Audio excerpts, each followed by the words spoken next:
Sorry I can't show that there. We get a cable kinch, which is nice, has a little bit of grip on it. Slides really smoothly, as you can see. It really does help get a more secure fit of these in your ear, I find. The housings, first you have a nice memory guide over the ears, so that's sort of set into what my ears are like, so that sort of just comfortably flips over whenever I use them, which is great. I can't complain there. And the cables are detachable, they just unscrew at the top there. Okay, so the housings are a magnesium alloy, and that, well, the front part is, the back is plastic. Everything's done flawlessly, really nice, and it is extremely strong. There's nothing I've ever worried about with these earphones, including the nozzle there. You can see there's a nice filter inside, so there's nothing to worry about with the build quality of these earphones at all. So I think it's really good. Ticks all the boxes again with the detachable cables and everything. Next, I'm going to talk about the isolation of these, and it isn't good at all. I'll be quite honest, I love these headphones, but I have been out of these at times, and you can start to hear quite a bit of what's going on around you. I'm not going to recommend these for on the train, airplanes. To certain extents, they could work for you at work, depending on what you do if you're in an office. But no, these, if you're thinking, I'm going to get some earphones, isolation is up there with sound quality for what I need, I'm going to instantly go and say, nah, if you want isolation up there's a lot of better choices. Inferior in sound quality, but the Etymotix, for example, will please you a lot more. The main reason why these don't have the best isolation is, one, the insertion of these is quite shallow. That's why I have the longer tips, just to get a deeper insertion. And two, see that little hole there? That's a vent. So that's almost like, that makes these an open IEM, like your maybe your open headphones, like your Sennheiser HD 650s, for example. And these are an open earphone. So that's why the isolation is not too good. Microphonics are non-existent, nothing to worry about at all. So there's nothing to worry about there. Comfort, I don't like comment on. I do comment on comfort, of course, in my reviews, but to be honest, it will vary from me to the next person to the next person again. Some people could find these fatiguing after 5 minutes. I find these absolutely just, they're not too heavy. They have a fairly shallow insertion, which is not intruding, and I don't know, they just fit beautifully in my ears, and these are some of my more comfortable IEMs I've ever come across. So yeah, I can't complain with comfort at all, but I know people have had problems, so I will say, from what I've experienced with these, I can't guarantee for you.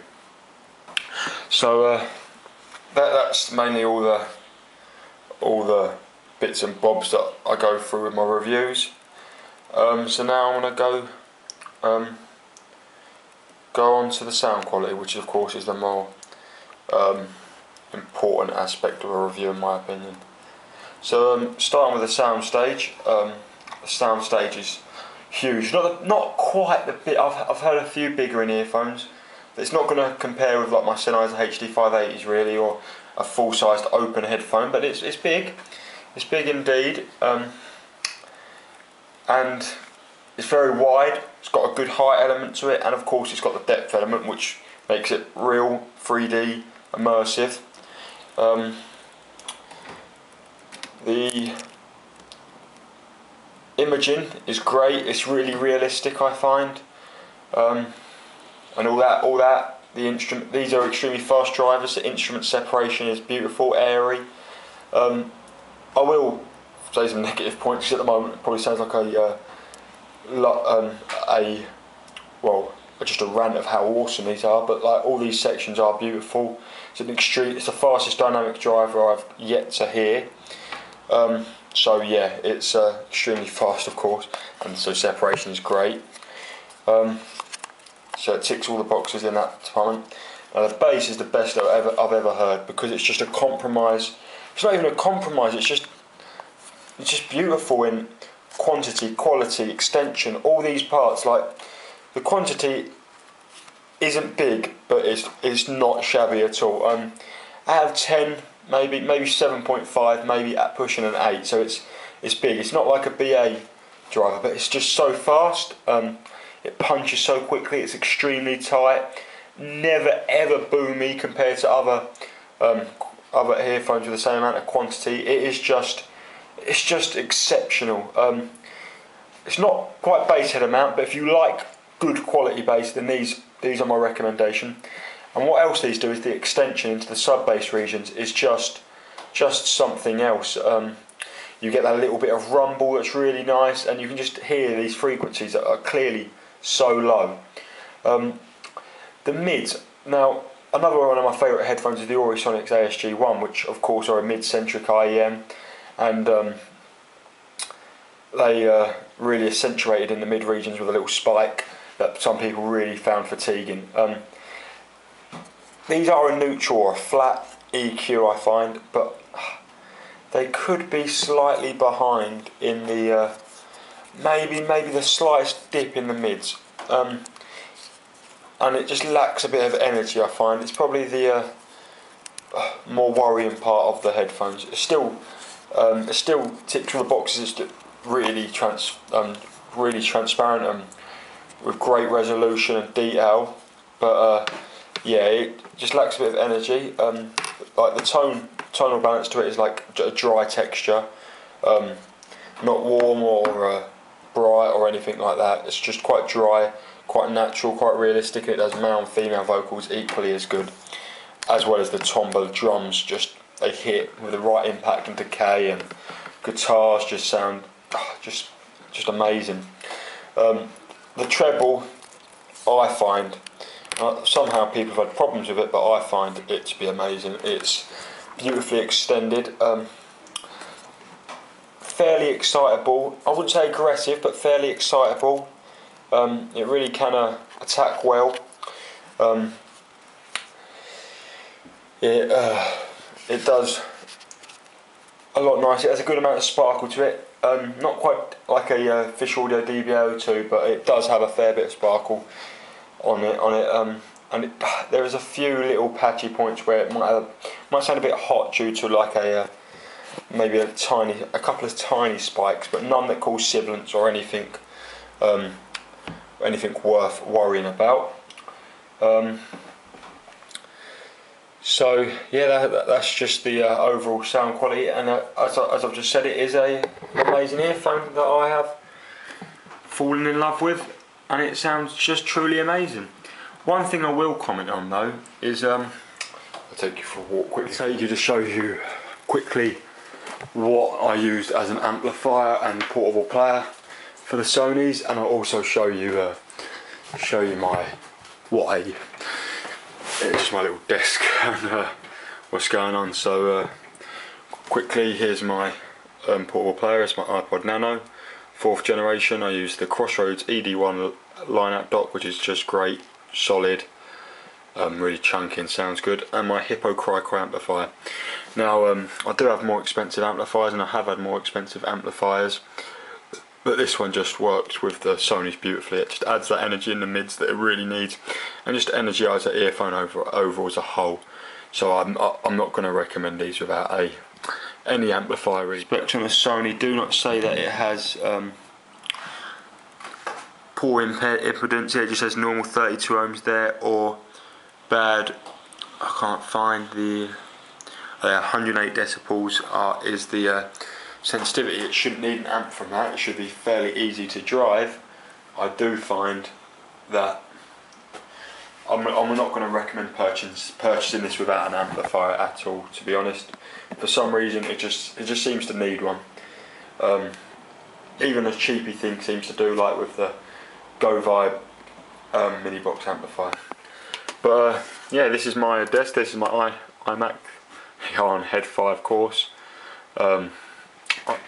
which I do all my reviews on and stuff.